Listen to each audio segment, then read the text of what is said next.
Hello, and welcome to our latest Kinetic Session. I'm Kingsley Johnson, and each week I invite elite athletes, business owners, and thought leaders to share their strategies, techniques, and ideas to achieve more. The purpose of these sessions is to provide a little inspiration to help us all navigate these exceptional times. At Kinetic PD, our team of world-class athletes and business trainers help organisations embed the psychology of elite sport in their teams. And we do this to drive high performance and well-being at work. Our interactive workshops, professional coaching programs, and recruitment support services all help to embed the behaviours, attitudes, and mindsets to achieve more. Thank you for taking the time to listen to our session, and enjoy. In our latest session, I am joined by Kareen Griffiths of KMG Communications. Kareen is a comms specialist who helps large and small organisations manage business change and improve employee engagement.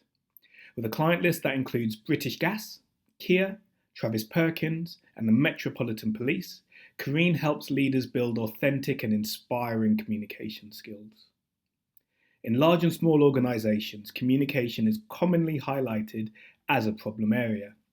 Either there is not enough of it, or its quality does not hit the mark, with many people feeling their voice is not heard or speaking up will be futile, as they will be ignored, overlooked, or even ridiculed.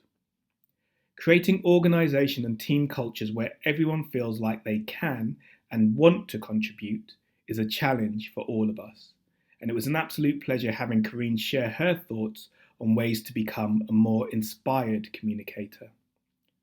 I also loved Kareen's thought-provoking perspective on comfort zones and the pressures we apply on ourselves to stretch our zones. And we hope you find Kareen's practical insights provide some useful strategies to improve your communication skills. Kareen, thank you so much for being with us today. Thank you for inviting me.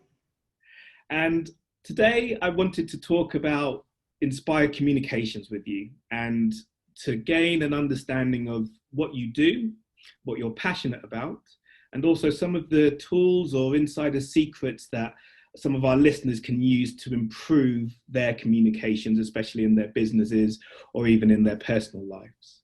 So first and foremost, can you tell us a little bit about yourself and what you do? So I've worked in communications for probably around 15 years. My background's in operations, and then from operations I came into the communications function and have been running sort of my own communications practice really for the last decade, working with various organisations from public to private, financial, engineering, pharmaceutical, a range of clients. And typically it's all around something that they want to do something different in the business strategically. And how do they look at how they connect with their people to drive something that they want them to do differently on a broad scale, sometimes and sometimes on a small scale. So that's typically what I'm normally brought in to do, to get the leaders thinking, get them to think about themselves and how they're going to use who they are to drive change. And ultimately that change drives performance, which is what most businesses are looking for in the end. Definitely. Wonderful. Thank you. Really useful introduction into what you do and the space that you operate in and what you're passionate about as well.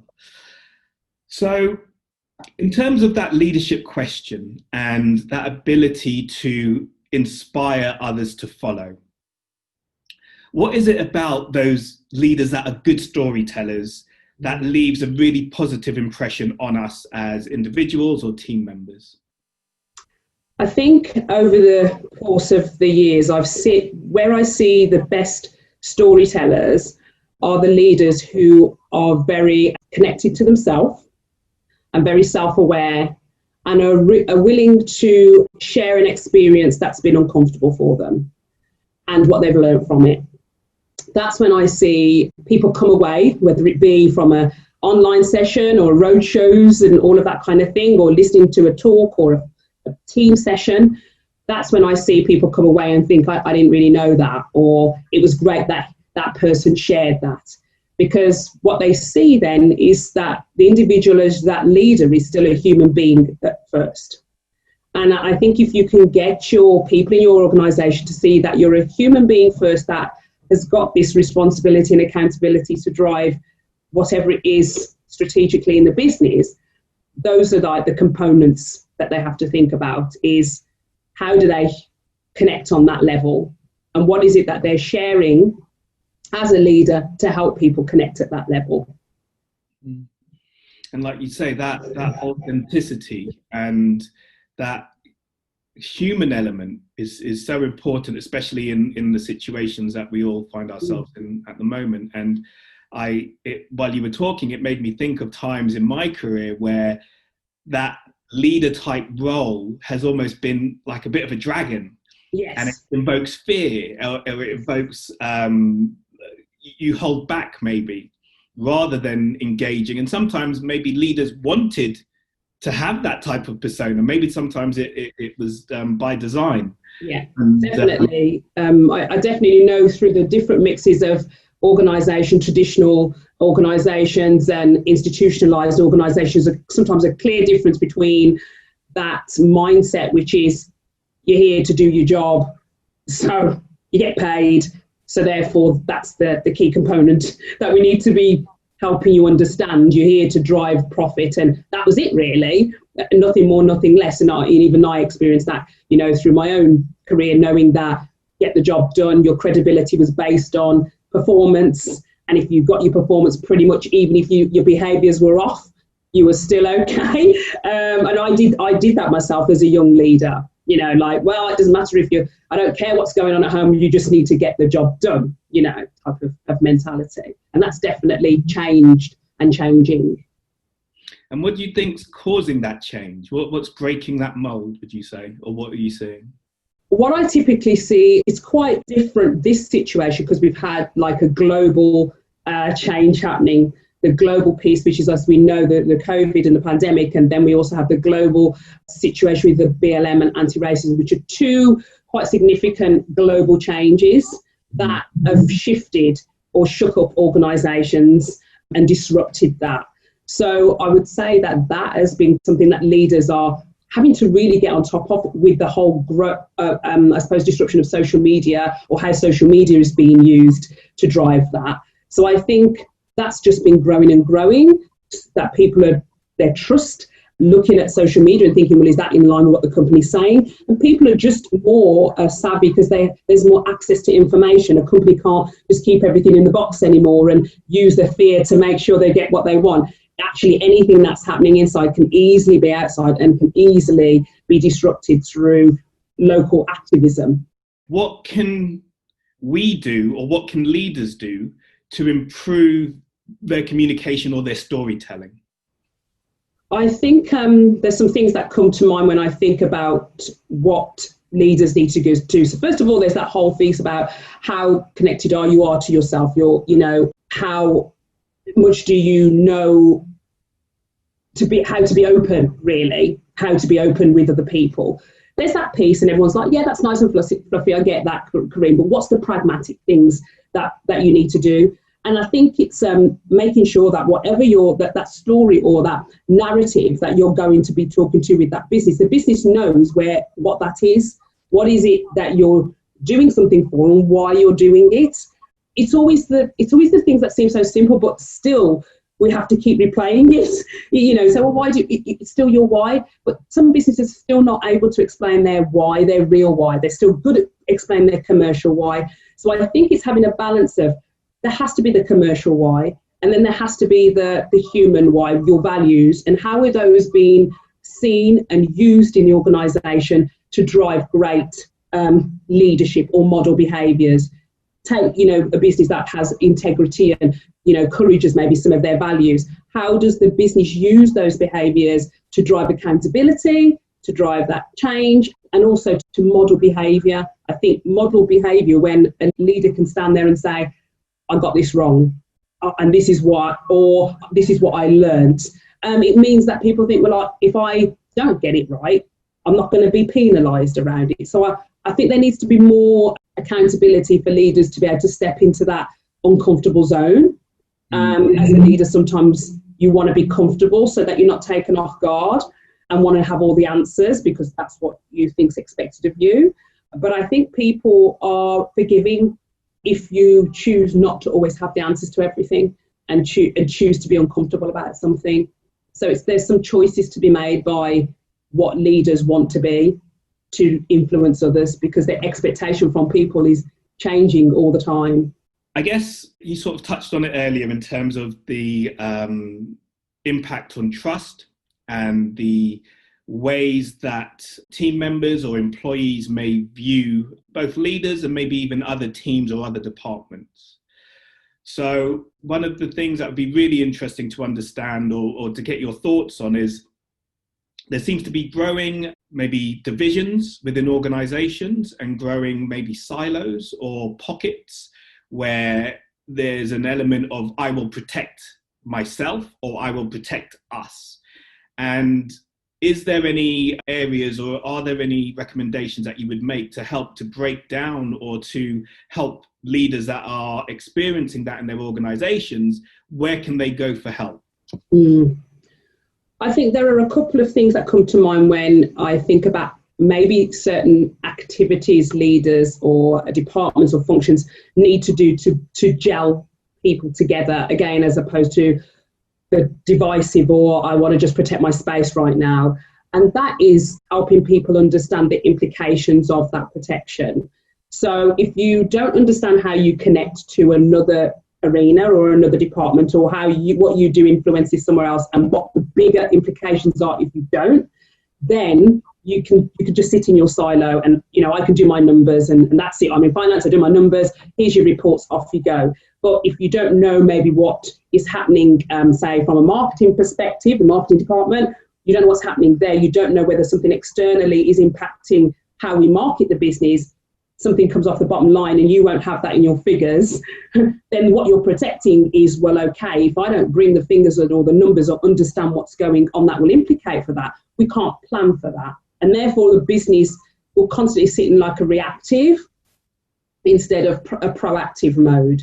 And I know a lot of businesses do that. They sit in a reactive and wait for things to happen. But I think the more that people or businesses can bring teams together or people from teams together to show the implications of that life cycle of your touch points, then people then can come away from that personal and look and go, okay, well, even if I do this over a number of months of protecting, actually, if I didn't know this was happening, that could impact on me personally. So I think it's about it's always tying it to that strategic picture or to those pictures across those, why do I really need to know what's going on over in that department? What does it mean to me? And it always has to be that, why do I need to know that? And what will be the implications if I don't? And what it means for that department as well. There's no point talking about something that's got just no relevance. Oh, it's a nice to have. They want it to feel relevant and they need to know what those connection points are. Lots of people use visual pictures to kind of show that out, visual sort of artists that show those journeys. So then you're kind of pulling it out and it becomes less personal when you can see it on a visual picture or visual boards to talk that through. And again, one thing that I'd really like to explore with you is the importance of having those uncomfortable conversations, and especially now. And like you said, that ability to gel and bring teams together and increase the awareness of what's relevant and what is going to be impacted by certain behaviors or attitudes, especially now. And like you mentioned, in terms of the Black Lives Matters and in terms of COVID and the impact on the economy, there are some really, really tough conversations that have been had and will continue to be had. And again, I just wanted to get your thoughts on that, if we could. Yeah, uncomfortable conversations is something that is being said time and time again. And I think it's trying to help people understand the difference between being in that comfortable space and then what you get from being in an uncomfortable space. Because naturally, people may want to be in a comfortable space. We want to feel like we're connected and everything's good. And so you think, why do I need to continually have to push myself to be in this uncomfortable space and have these uncomfortable conversations? So I think if you can be you can look at what the comfortable conversation scenario is, and then you think about, if I have an uncomfortable conversation, what is that giving me? Is that giving me something I didn't know, like personal growth? Will it help me grow that now I know this? Will it help transform us, our team, now we know this? So it's about not just having an uncomfortable conversation so people feel bad about it. It's more about having, what will this uncomfortable conversation give us? It's important to, when it comes to uncomfortable conversation, be just really good at listening. We say it, but it's a skill, that whole active listening, looking out for your assumptions, looking out for those blind spots. It's when it comes to uncomfortability, we can go into ourselves a bit and protect ourselves because we don't want to feel some of the emotions that may come from feeling uncomfortable. But if you can really set the tone of, some of this may be uncomfortable for people today, but this is about growth. This is about us growing together. Then it sets a different tone than people feeling bad about something. And that's the whole point of, I think, uncomfortable conversations, is to help us to grow. Uncomfortable zones, it's help us to grow. And when you mentioned blind spots, could you just expand on that a tiny bit? Yeah, I think your blind spot is just sometimes maybe not seeing something because you're not really paying attention to what is going on in that conversation. And if you've got something maybe else on your mind, if you're instinctively behaving a certain way, sometimes you just do that. You just behave that way all the time in a meeting without just stopping. And I'm going to put, my phone down. I'm going to stop everything I'm doing and be present to really listen, connect, and understand in those, what you typically can behave like in a meeting, and maybe think, is that always the best way? So your blind spot is understanding sometimes things that you do instinctively. Like you say, within kinetic people development, that self-awareness piece is so important in terms of being able to grow, but also recognize your behaviors, and are they serving you? Are they helping to make the interaction as best as it can be? And I think it's, when I say practice, I don't think it's, sometimes people put work in a box and go, right, when I go to work, I need to act like this and be like this. I'm going to be present now at work. But when you go home, you think, I don't want to think about that. But actually, it's a practice that is outside of your work as well as in work. It's finding those spaces, so sometimes if I'm talking about something today, I'll get up and I'll think, right, I'm heading off to my nature. I'm going to find nature. That's my space. That's my place. And knowing that you find that center so that you come and reconnect always into the day differently and not the same. And that helps you grow because you see things like you made me see things when you made me do, or you suggested that actually going on that negotiation, it was something that I was like, yeah, I'll give it a go. But I didn't recognise at that point what even I was going to go through, being put in an uncomfortable situation straight off the bat, and thinking, okay, processing that feeling, don't know what I'm really doing. Be comfortable that you don't know what you're really doing or you're learning in that space. And some people find that really difficult to deal with. Thank you. And that sort of leads on to my final question, actually. And I absolutely love the saying, a comfort zone is a wonderful place, but nothing ever grows there. Mm-hmm. And you touched on it earlier in some of the points that you made around being or finding ways to become comfortable with being uncomfortable, pushing yourself out of your comfort zone to try to learn to become more. And so again, is there any sort of thoughts? Do you agree with that?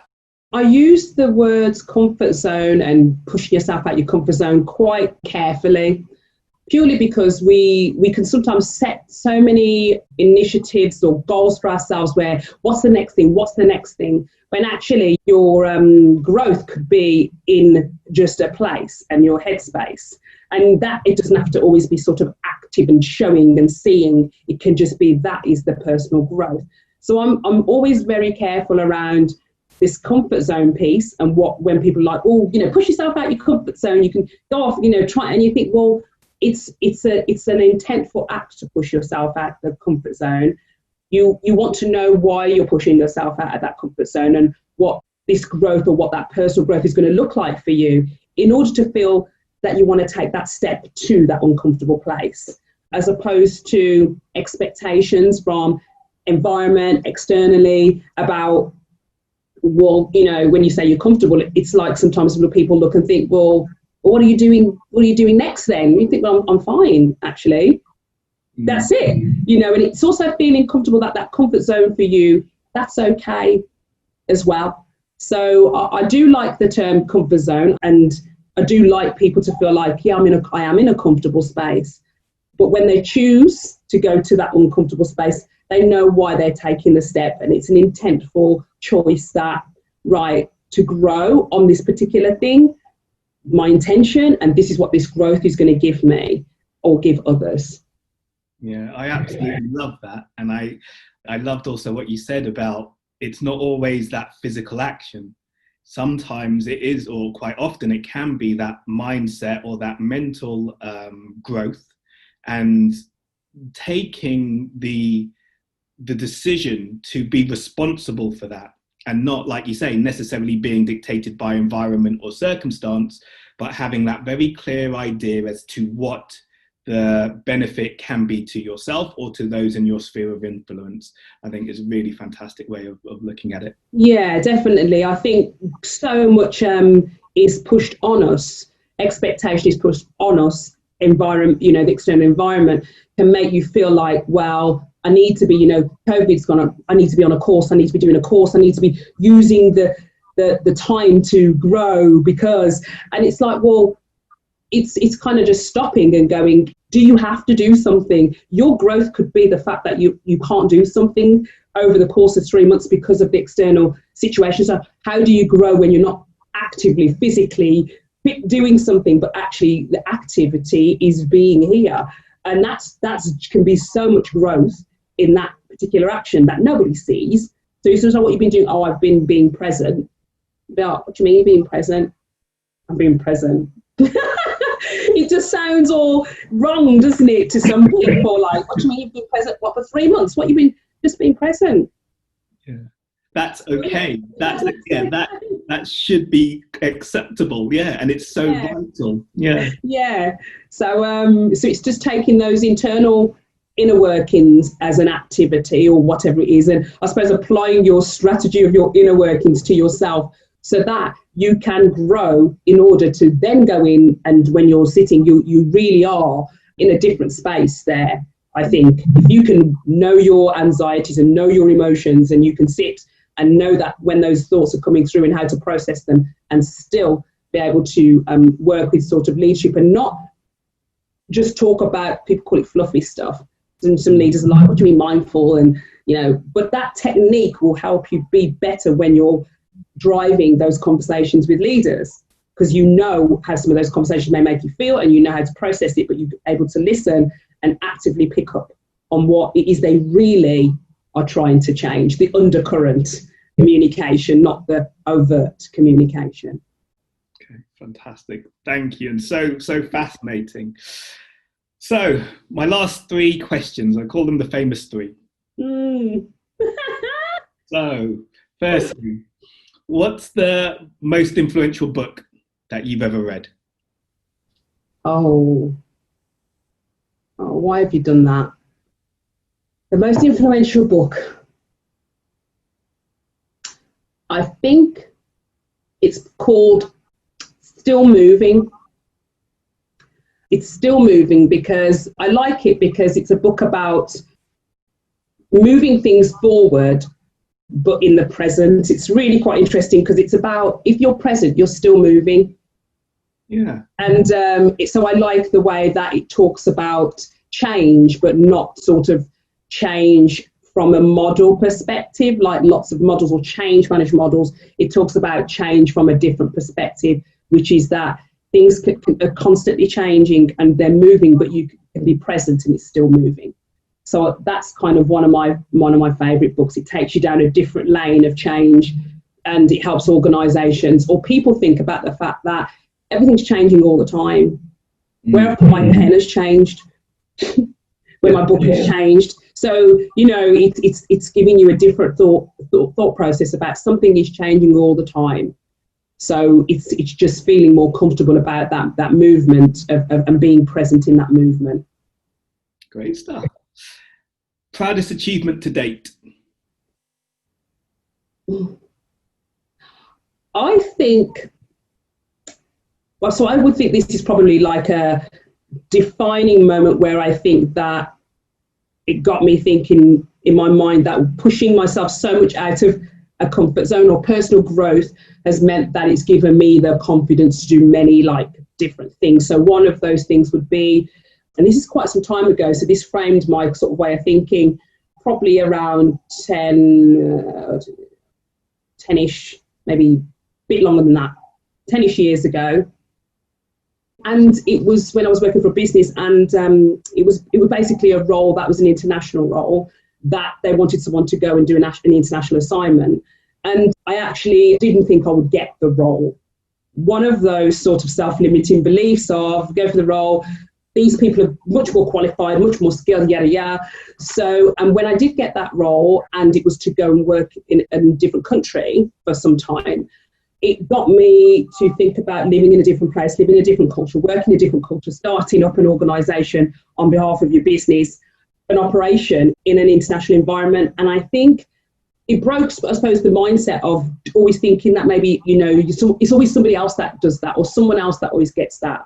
It's always somebody else that, oh, that happens to somebody else. So I think for me that when I came back from that assignment, it got me to think about, actually, I'm a lot better than I don't give myself enough credit. That's it. I haven't maybe always given myself enough credit back then. And so I always try and like or learn or love the experiences that I move through life. All the time I try and look and assess it and go, what did you like? What did you love? What did you learn about these experiences, no matter how small? And I think doing that helps build being grateful and gratitude for the opportunities that you create for yourself, but also knowing you can step into those scenarios as well. So don't ever underestimate Kingsley.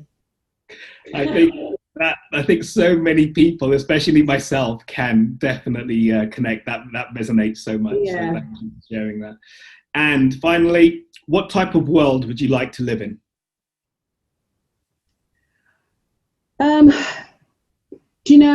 This might sound really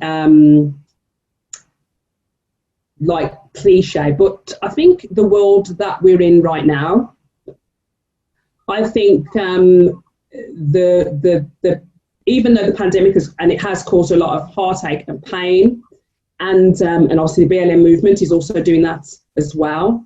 I think it's like a wake-up call to everybody trying to figure out what we're trying to do before isn't fitting the mold, and everyone is trying to figure out a way through, and it feels like everybody's trying to figure a way through, and at some point, even if it comes apart, I think it will come together. So I think this disruption in some ways is for me needed and warranted, so that we don't take for granted what we did have, that freedom of just doing what you want, spending what you want, being where you want, however, and respecting the things, some of the simpler things in our lives that are sometimes out of the front door, if you can, or, and it's not taking into account or taking for granted the whole, economic situation and everything, all of those economic factors. But I think from a global learning journey that we're on, this is quite significant, and I think it's something that needs to happen. So I think what we're going through right now is warranted and needed, really. Incredibly powerful. And Kareen, thank you so much for your time today. I've really enjoyed our session. No, thank you, Kingsley. I do appreciate it as well, and hope it helps. We thoroughly enjoyed making this session, and for more information on our guest speakers, please see the links in the description. And to learn more about the Kinetic PD team and how we help organisations embed the psychology of elite sport in their teams, visit our website at kineticpd.co.uk. And it just leaves me to say, we are stronger together, enjoy the journey, and stay safe.